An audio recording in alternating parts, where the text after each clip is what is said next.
The Word of God is alive and powerful, sharper than any two-edged sword, piercing even to the dividing asunder of the soul and the spirit, and of the joints and the marrow, and is a critic of thoughts and intents of the heart. All Scripture is God-breathed and is profitable for doctrine, for reproof, for correction, for instruction in righteousness, that the man of God might be mature, thoroughly furnished unto all good works. Study to show thyself approved unto God, a workman that needeth not to be ashamed, rightly dividing the word of truth.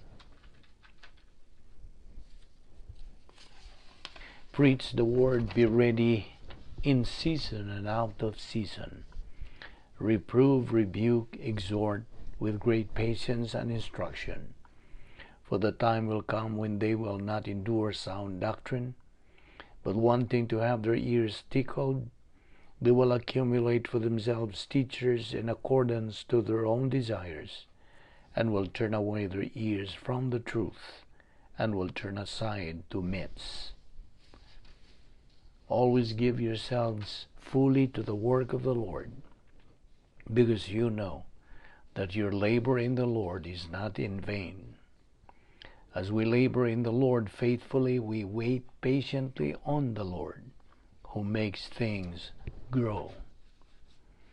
The harvest truly is plenteous, but the laborers are few.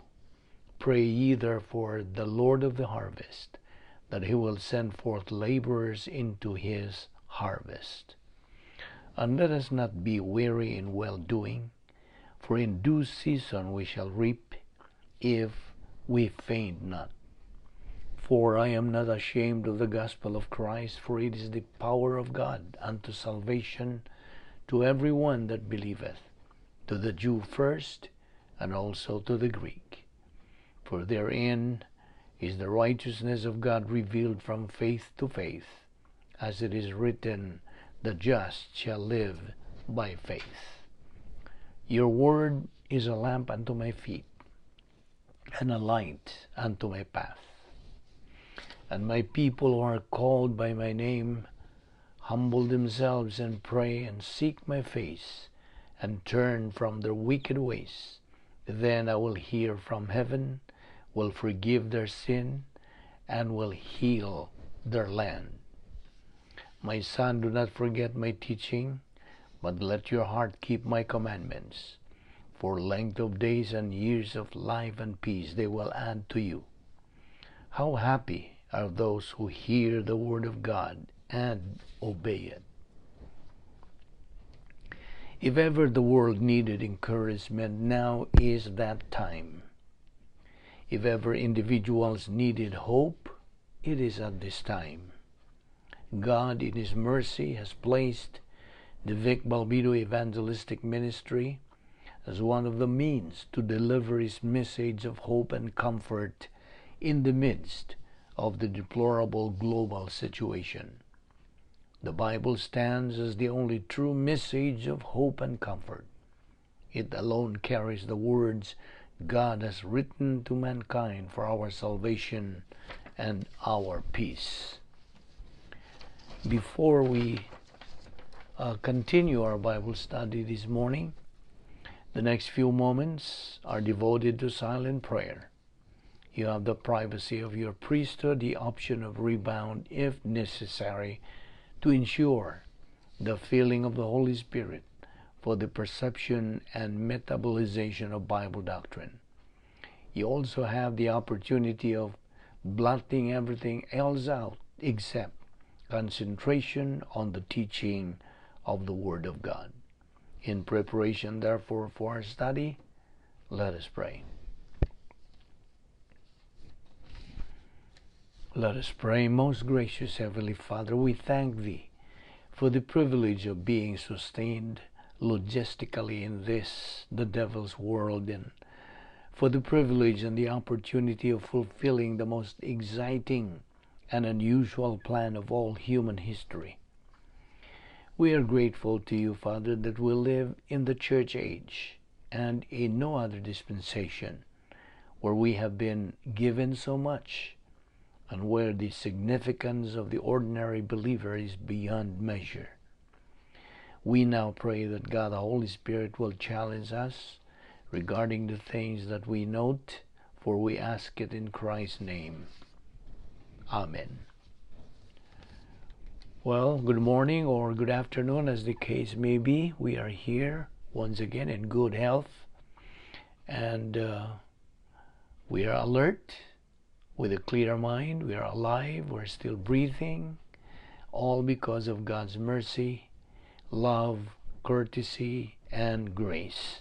We don't deserve it, we don't earn it, nor work for it, because it is grace. Now, today we are going to take up a very important doctrine. It's about the protocol plan of God. First of all, the complete name of God's plan is Protocol Plan of God. God designed a plan exclusively tailored just for you, believer. In the Old Testament, God's plan for believers was called Ritual Plan of God. In the church age, the New Testament, God's plan for believers is called Protocol Plan of God. The word protocol involves a system or a function. There are three elections, as we know: nation Israel, the Lord Jesus Christ, and the church. Now, talking about the church, the original word for church is ecclesia, meaning the called out ones. The church are the assembled members of the royal family of God, also, or otherwise called the body of Christ. Actually, protocol came from the church election. So what do we mean by protocol then? Well, protocol is a rigid, long-established code and procedure prescribing complete deference to superior rank, followed by strict adherence to due order of precedence, coupled with precisely correct procedures. That's the complete definition of protocol. Now, the Christian way of life in the church age is unique. Why is it unique? Because of the following reasons. First reason, it is only in this age that every believer is a member of the royal family of God through the baptism of the Holy Spirit and resultant positional sanctification. Now, as a review, we have studied the four sanctifications that occurred to a believer. Number one, the believer is separated to God. Number two, the believer is separated through his sanctification to happiness. 3, to sanctify the believer from sin and evil. And number 4, to sanctify the believer from human good. Number 2 reason why this church age is unique and the Christian way of life is unique in the church age. This is the only age in which every believer is possessed, indwelt by the three members of the Godhead. The Holy Spirit indwells every believer in the church age. God the Father indwells every believer in the church age. And the Lord Jesus Christ indwells every believer in the church age. The third reason why a believer's Christian way of life in the church age is unique: this age is the only age that every believer has 2 ranks: royal priesthood, representing the believer to God, and royal ambassador, representing God to man. Melchizedek was both a priest and a king. The fourth reason is every believer in the church age has God's protocol plan. The fifth reason, every mandate from God to man has been completed in this church age only. Every believer is dependent on the enabling power of God, the Holy Spirit. The sixth reason, the historical impact through the pivot, which is the function of the believer in a client nation and a nation that is not client, blessing by association.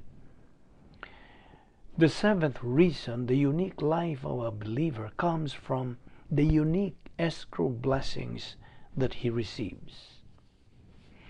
Now, the first part of the protocol is code. What is code? Well, a code is a set of rules. To follow this set of rules, there are two ways to consider: modus vivendi and modus operandi. Now, what is meant by modus vivendi? It is the application of doctrine in everyday life.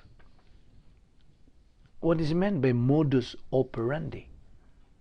It is a believer's residence, function, momentum inside the protocol plan of God. What do we mean by residence inside the plan of God? It means the filling of the Holy Spirit and growing in doctrine. That's under the operation Z. What is function? Well, function means rebound, faith risk drill, worship, prayer, etc.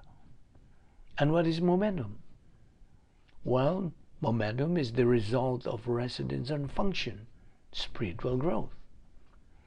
Now, part of this function is a believer's disengagement from the cosmic dynaspheres.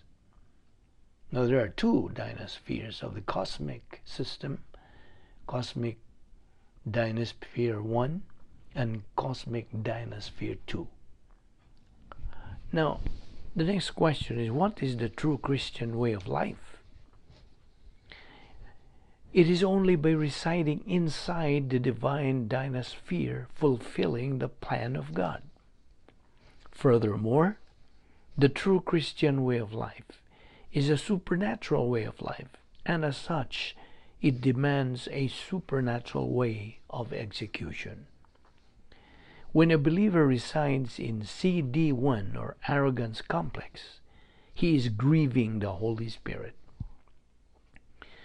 When a believer resides in CD2, which is hatred complex, he is quenching the Holy Spirit. Well, as we have already studied, there is a principle of the protocol plan of God.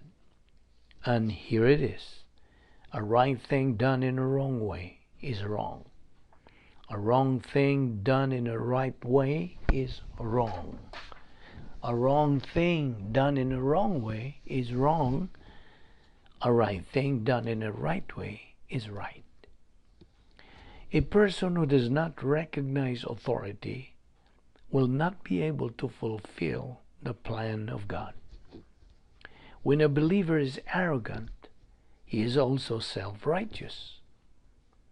He may be morally upright, but he is on his way to moral degeneracy.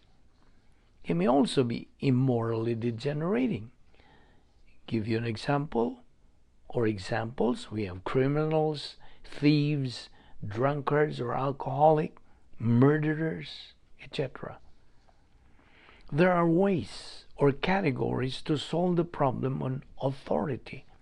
They are all found inside the plan of God. Humility. It's in gate 3 of the divine dynasphere. Well, under humility you have teachability, and number 2, sense of responsibility. You have recognized your responsibility. A believer who does not recognize authority, the Word of God, will not be able to follow the will of God. Thus, he cannot fulfill the plan of God.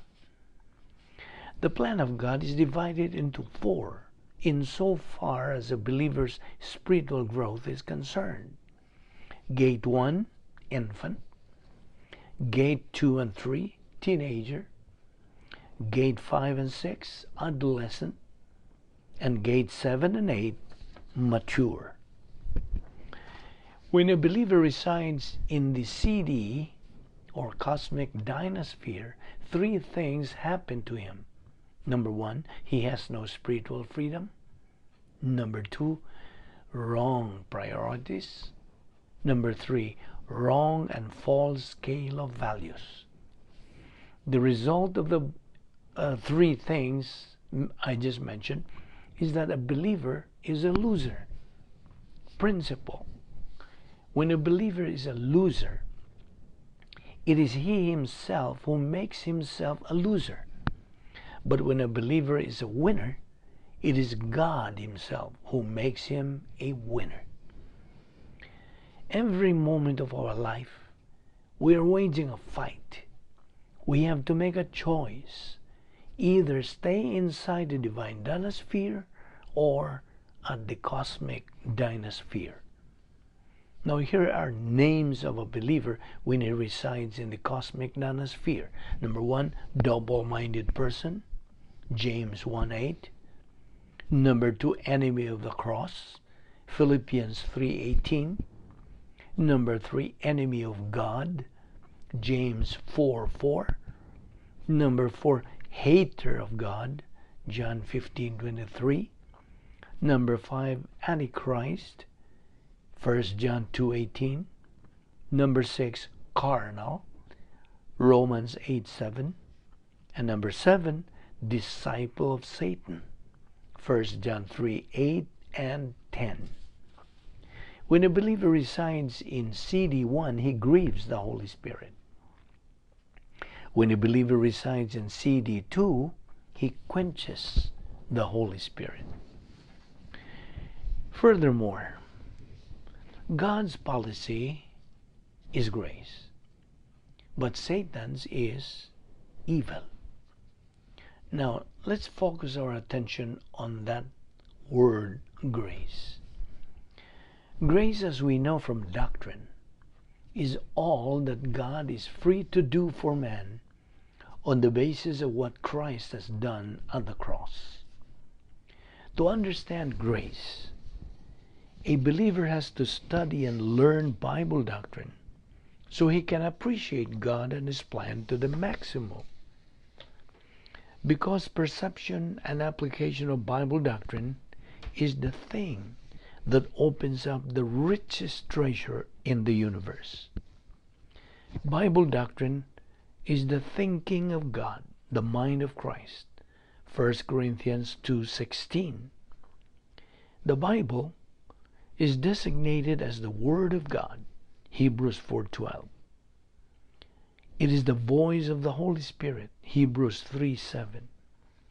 Doctrine is our door to the reality of God and His marvelous plan. God's Word is more reliable than anything we see, hear, smell, taste, or feel. More real than empirical knowledge. 2 Peter 1:12-21.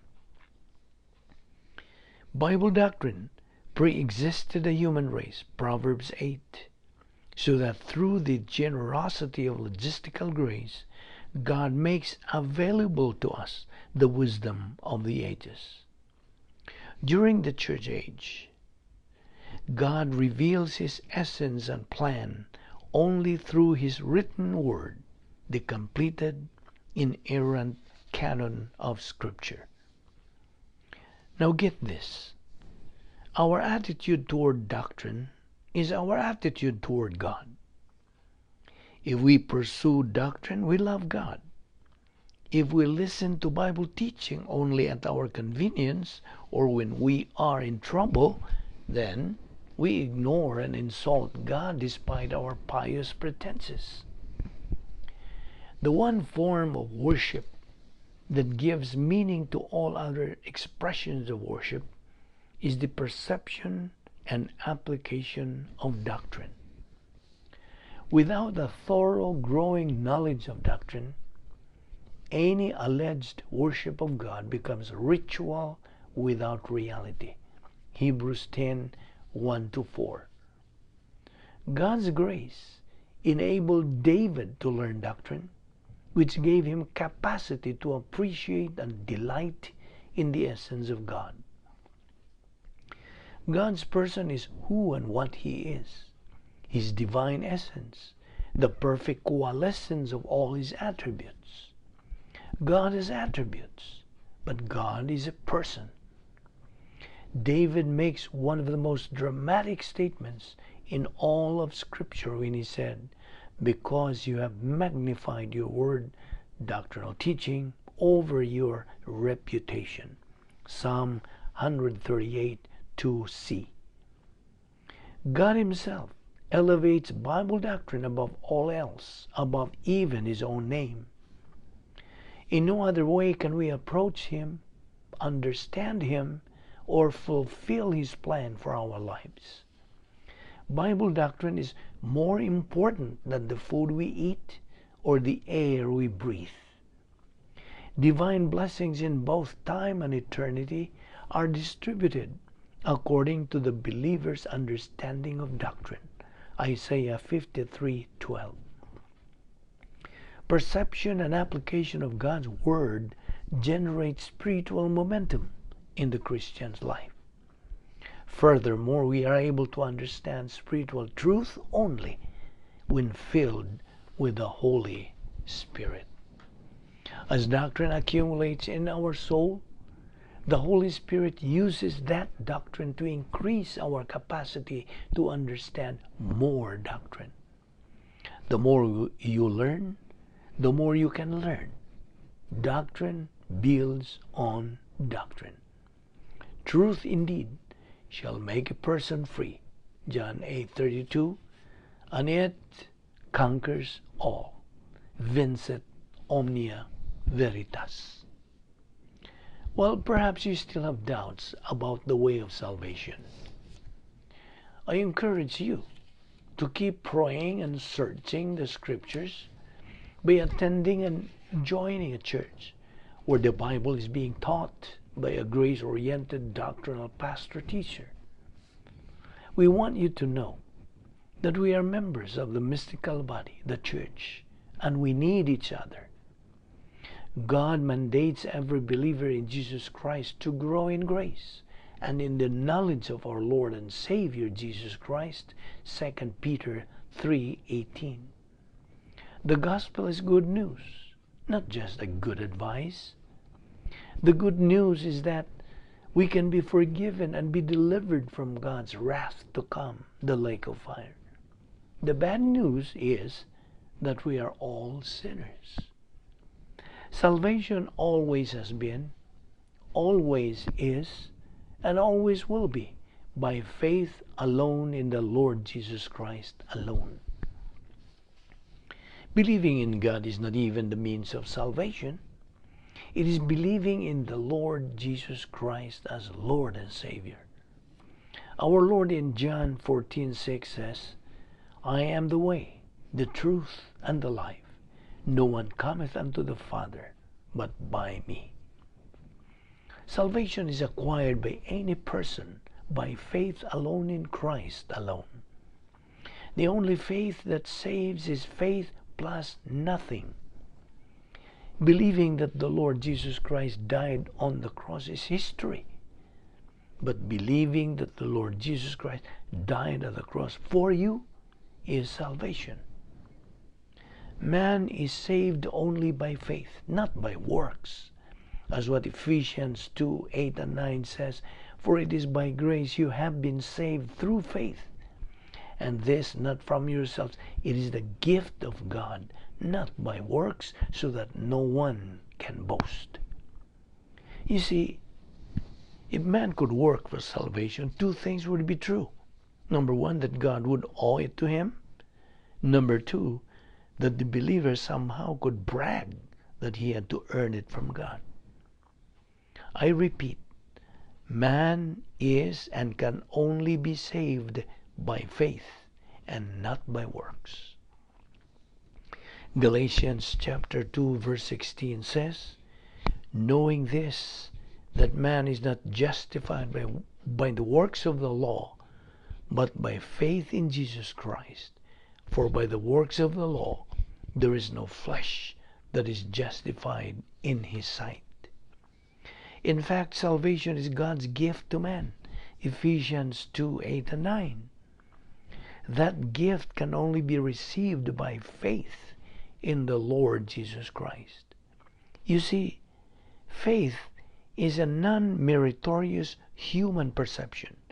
None can earn it, nor deserve it, nor work for it. Well, somebody asks, how many gods are there? Well, the answer is only one. But why? The answer? Because God fills heaven and earth, so there's room for only one. You see, unbelief is actually calling God a liar. In Christianity, salvation is already done, but in religion, salvation is still to be done. God cannot be reduced to material substance, therefore nothing made by man is worthy of worship. Now may I ask you this personal question. Do you want to live with God forever and enjoy God's fullness of happiness, as Psalm 16:11 says?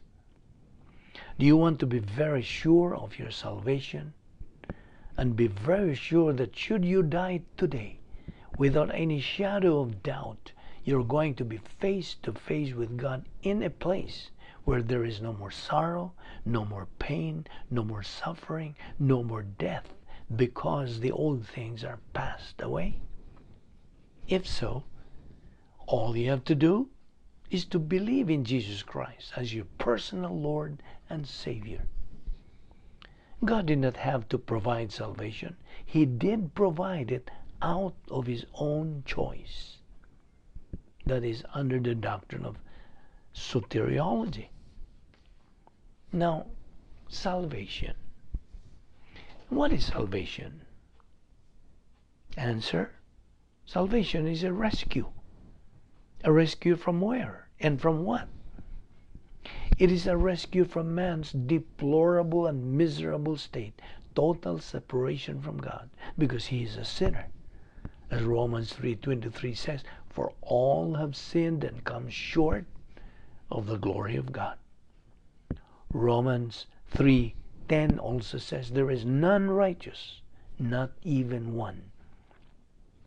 Romans 6:23 further says, for the wages of sin is death, spiritual death, which means total separation from God. But the gift of God is eternal life through Jesus Christ our Lord. So, man by nature is evil. Our Lord Jesus Christ referred to our corrupt heart when He said in Mark 7:21-22, for from within, out of the heart of men, proceed evil thoughts, adulteries, deceit, lasciviousness, an evil eye, blasphemy, pride, foolishness. The scripture warns us in Jeremiah 17:9, the heart is deceitful above all things and desperately wicked. Romans 3:10-11, as it is written, there is none righteous, no, not even one. There is none that understandeth. There is none that seeketh after God. Man by nature is evil. Man has been in constant violation and disobedience to God's mandates. Examples of these violations: the Tower of Babel. People during that time wanted to reach God through their own human efforts. That was the start or origin of many languages and races as God's judgment to that generation. Another one, the making of the golden calf to be worshipped. That occurred during the giving of the 10 Commandments by God to Moses. Another one during Noah's Ark. Noah preached the gospel for 120 years, but the people were negative, lethargic, and recalcitrant. During the Exodus generation, Moses was the leader. Moses killed a Jewish man. Another one, Jonah's disobedience to go to Nineveh to preach the gospel. Another one, Gideon's unbelief in God's mandate. He, Gideon, even went to the extent of testing God. What about David's sexual sin with Bathsheba? The chosen people's, the Jews' failure to be the custodian and preacher of the Word of God, and many, many more. Man is inherently bad and evil. Although modern psychology assumes that man is basically good at heart, but our Lord Jesus Christ pinpoints the human heart as the source of our evil. For from within, out of the heart of men, come all sort of sins and iniquity. The Lord Jesus Christ is the only Savior of the world. He was the only perfect member of the human race. So, I would urge you, come to Jesus because He is the Christ. Come to Jesus because He is the eternal Son of God, the Lord of glory. Come to Jesus because He is the Lamb of God who takes away the sin of the world. Come to Jesus because He is the high priest appointed by God. Come to Jesus because He who once humbled Himself is now risen from the dead. Come to Jesus because He is good and merciful. Come to Jesus because He is coming again. Christ is the only way to heaven. All other roads are detours to doom. Now there are only two B's, the word B, to choose from: to believe or to burn. Life is just a passage of time. We are here today, gone tomorrow. Life is fragile. It hangs on a thin thread, and God can cut it off at any moment. The way up is the way down. One with God is immaturity.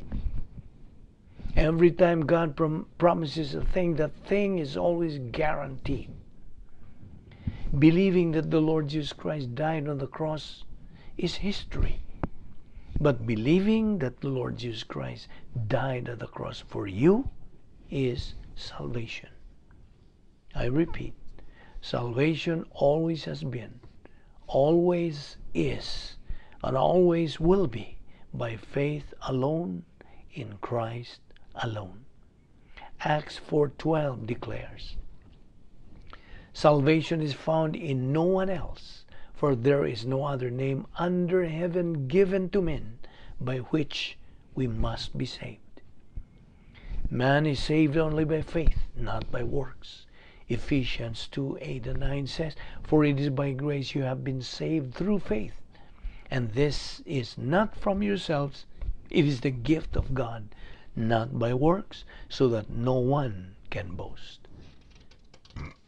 Salvation is not the following: by being baptized, by being a member of a church, by following the golden rule, live a good life, by raising your hands, by walking down an aisle, inviting Christ into your heart, by doing good, by following the Ten Commandments, by forsaking your vices, by feeling sorry for your sins. Salvation is only by believing in Jesus Christ. Now, in the lake of fire, the destiny of Satan and his demons and all the unbelievers, in the lake of fire there is a horrible future. There is total darkness forever. There is eternal loneliness forever. There is eternal unhappiness forever. There is eternal frustration forever. There is eternal exasperation or anger forever. There is suffering for all eternity. There is no chance of escape whatsoever. Therefore, I ask you, what is the worst kind to die? The answer, it is to die as an unbeliever. Well, God has already prepared a funeral plan for unbelievers. The Christ in the Bible is the only Savior, not the Christ in religion. The worst thing that could happen to any member of the human race is to believe what religion teaches. How much faith is needed to believe in Christ? Answer, just as small as a mustard seed. Jesus Christ is the only Savior, and no one else. In fact, 1 Timothy 2:5 and 6 says, "For there is one God and one mediator between God and men, the man, Jesus Christ, who gave himself a ransom for all." God is a God of second chance. God is a gentleman. He has a tremendous sense of humor.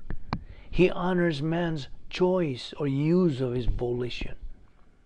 Salvation is a gift to be received, not a goal to be achieved. The only faith that saves is faith plus nothing. Our Lord said about unbelievers, better for them to have never been born. 1 Timothy 2:4 says, God wills that everyone be saved. 2 Peter 3:9 says, God is not willing that anyone should perish, but that all should come to repentance. Jeremiah 29:13 says, He who truly seeks me will find me. Therefore, believe on the Lord Jesus Christ, and thou shalt be saved. Let us pray. With your heads bowed and eyes closed, let us spend the closing moments of our service today describing salvation, describing that which the unbeliever does not have or is not aware of. It is time, if you are an unbeliever listening today, that you be aware of what Jesus Christ offers to you. He offers eternal life. God so loved the world that He gave His only uniquely born Son, that whosoever believes in Him shall not perish, but have eternal life. Now everybody wants eternal life.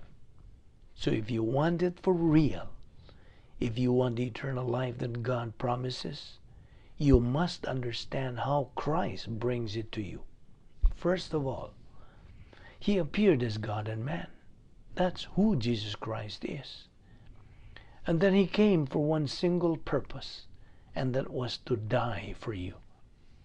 Of course, He taught doctrine while He was here, but His mission was to die so that we might have fellowship eternally with God. And how would that work? He went to the cross, and God imputed to Him all the sins of all mankind, including all of yours. And on that cross, God judged Jesus Christ for your sins. That means He was your substitute. The sins that rightfully God should judge that are yours, He judged in Christ.